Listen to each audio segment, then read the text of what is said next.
ખબર છે કે નથી એના માટે. એ શું કહે કે મને બી ખબર છે કે એના માટે નથી. કારણ પણ કે મને તો કોઈ ધકેલ્યો તે હું ગબડતો આવું છું, ગબડું છું એમ. એટલે કે હા બરાબર છે, હવે અમે તને સંભાળીશું ભાઈ, ડોન્ટ વરી. એટલે એ રીતે આપણે પછી કરેક્શન કરી લઈએ. કારણના ભાગના કરેક્શન કરનારા આપણે, કાર્ય વ્યવસ્થિતના હાથમાં. ખ્યાલ આવ્યો? ખ્યાલ આવ્યો? આ સિદ્ધાંતને આપણે સમજવાનો છે અને ઇમોશનલ નથી થવાનું. તે કેમ બહુ ખાધું? હું ખાઉં છું? તે કેમ બહુ કર્યું? હું કરું છું કે? એટલે આપણે હા ભાઈ હા, તને વ્યવસ્થિત કરાયું, કારણ કે કોઈ તારા પર આગળ એવું કારણ સ્વરૂપ પ્રયોગ કરેલો એટલે તારાથી એવું થયું, માન્ય રાખીએ છીએ.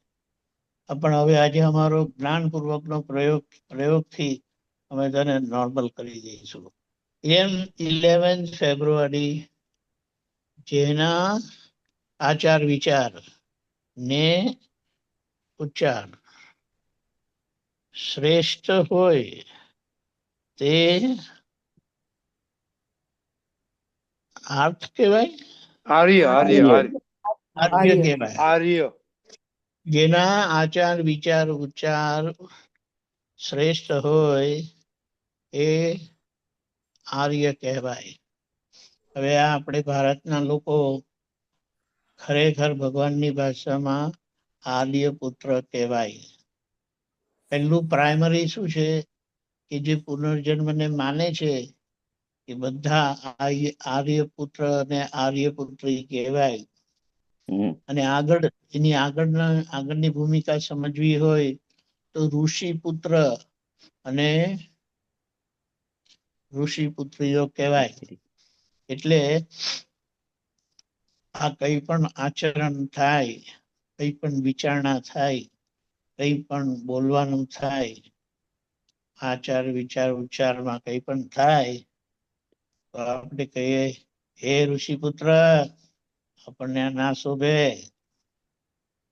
હે ઋષિપુત્રી, ના શોભે આપણે. હે આર્ય, આપણને ના શોભે. બસ આને આટલું કહેવાનું છે. એને કહેવાનું કે હું તમને ઓલ રાઈટ કરી દઈશ, ડોન્ટ વરી અબાઉટ ધેટ. હવે આજ લગીના અહંકાર, અજ્ઞાન અહંકાર હતો. હવે અમે જ્ઞાની બાબા છે, દાદા ભગવાન અમને જ્ઞાની બાબા બનાયા છે ને, તો અમે જ્ઞાની બાબા તમને ઓલ રાઈટ કરી દઈશું, ડોન્ટ વરી. અને એના પાછળ આપણે જાગૃત રહેવાનું છે. ભડકવાનું નથી, ભડકશો તો કામ બગડશે. માતા એના બાળકની પરિસ્થિતિ જોઈને જો ભડકી જાય અને બેભાન થઈ જાય તો બાળકનું શું થાય? એટલે માતાએ તો જાગૃત રહેવાનું, એકદમ ઓલરાઈટ.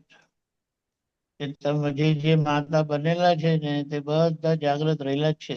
એના લીધે એનું બાળક આજે મોટું થયું, સરખું થયું, આજે એમને છોકરા થઈ ગયા. એટલે આવું છે. એટલે આપણને જે જગત માતા દાદા ભગવાન મળ્યા એમના થકી આજે આપણે હવે ખીલી ગયા છે. અને બાકીના અંદરના પ્રજ્ઞા સ્વરૂપ દાદા ભગવાન એ ખીલવ છે.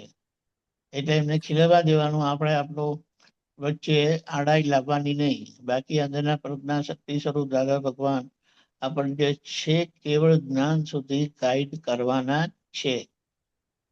જય હો દાદા ભગવાન. બોલો, કશું કહેવાનું છે? બોલો. એવું ઘણી વાર થાય, હેમાંગી ને કેવું થાય, આમ કેમ નતું થતું, આમ કેમ નતું થતું? હેમાંગી બોલો. હજુ એક આમાં દીપકાનંદજી, આમાં હજુ એક અરાઈઝ થાય છે કે જ્યારે હવે આપણે સ્ટુડન્ટને ભણાવીએ છીએ ને તો ઘણી વખત નહીં બોલતા પણ અંદર એવું થાય કે એનું ફેમિલીનું જેવું બેકગ્રાઉન્ડ ને એવું એ લોકોનું બિહેવિયર હોય. એટલે આમ એ તો હોય ને, વર્તનથી. પણ એ તો હોય. હું તમને એક મારો દાખલો આપું.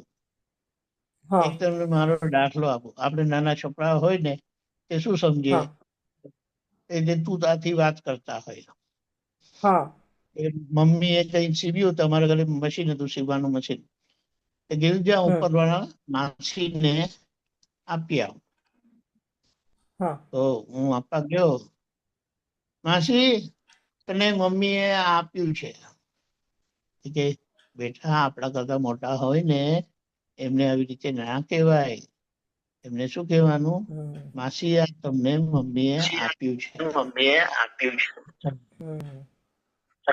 આટલું લેસન મારા માટે ઇનફ હતું તમે બોલશો આજ લગી હું કોઈને તું કરીને બોલાવી શક્યો નથી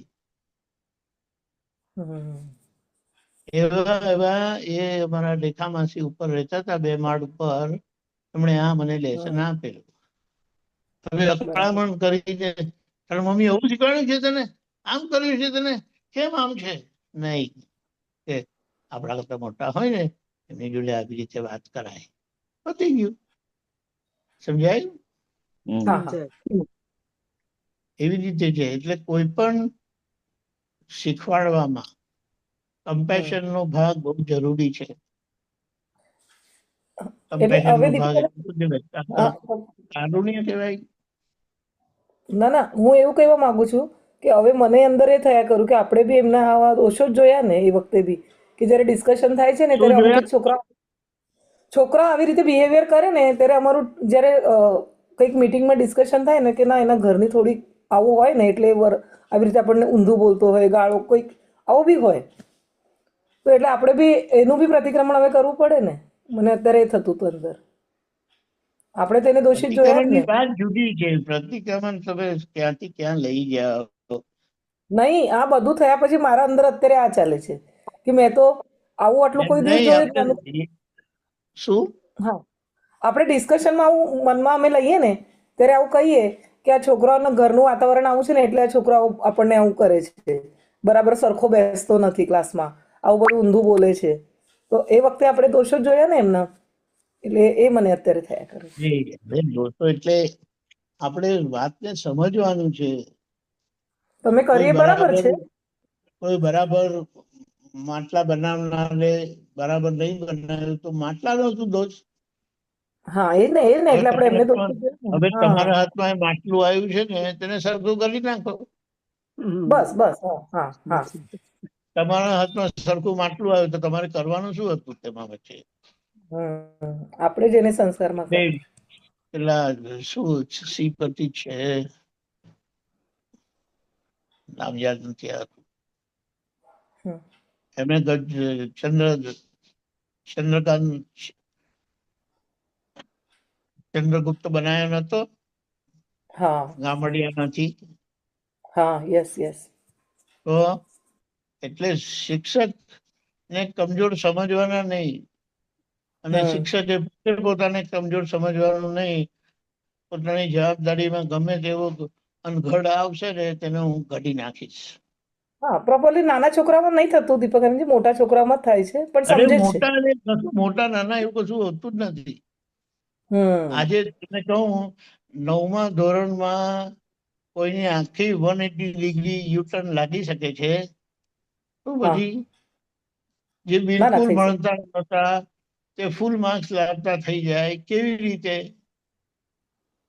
એટલે કોઈ મેન્ટલી રિટાર્ડેડ હોય ને હા મોડું સુકાય છે મેન્ટલી રિટાર્ડેડ હોય ને તેની વાત હા જુદી છે આ બધા કઈ બરાબર છે મેન્ટલી રિટાર્ડેડ નથી મિસગાઈડેડ છે નથી ના ના સારું ગાઈડન્સ નથી મળ્યું હા હા અને આપણે પ્રેરણારૂપ સ્ત્રોત બનવાનું છે હા અને હા મનના ધોરણે એની કેળવણી કરવાની છે બરાબર છે મનના કેળવણી એટલે શું કે મનમાં એને એવો દ્રઢ વિશ્વાસ અને નિશ્ચય બેસી જવો જોઈએ કે મારે કરવું છે બસ પછી હા હા કોઈ એ ઘોડાને કોઈ રોકી શકે નહીં હા હા ખ્યાલ આવ્યો હા એ જી બહુ જરૂરી છે પછી એમાં જે રેચ આપવાનો હોય જે ધાક આપવાનો હોય કદાચ જરૂર પડે તો એવી થપ્પડ મારવાની હોય તો એ મરાય હા હા આ કેટલા પેલું શોક ટ્રીટમેન્ટ નથી આપતા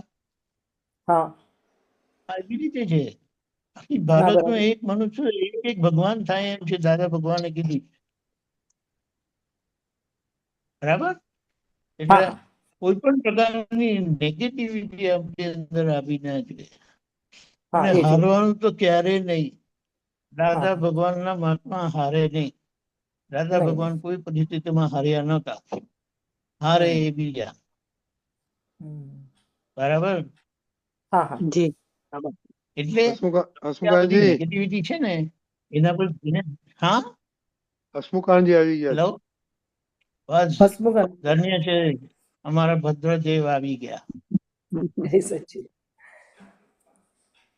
જય લાભ આપો સચ્ચાનંદ. ને કહો 1 મિનિટ. હા, જય સચ્ચાનંદ.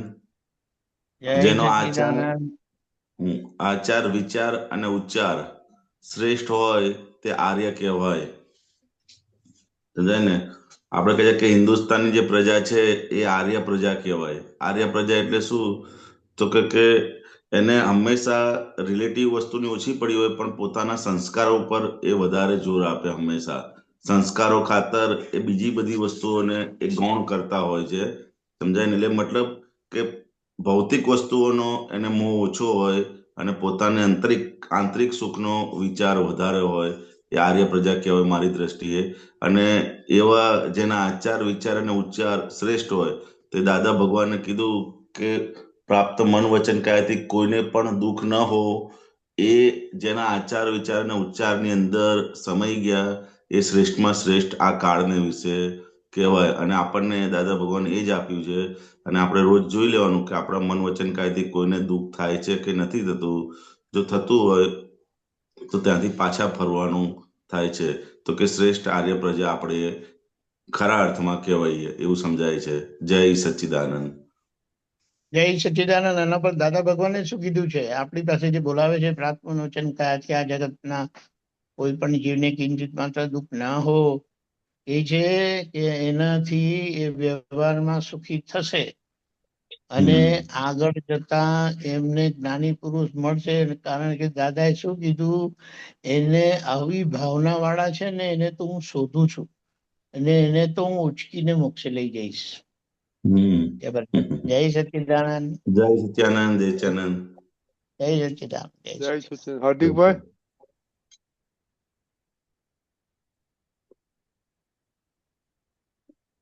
જય સચ્ચિદાનંદ. હસમુખાનજી ઓકે we can start.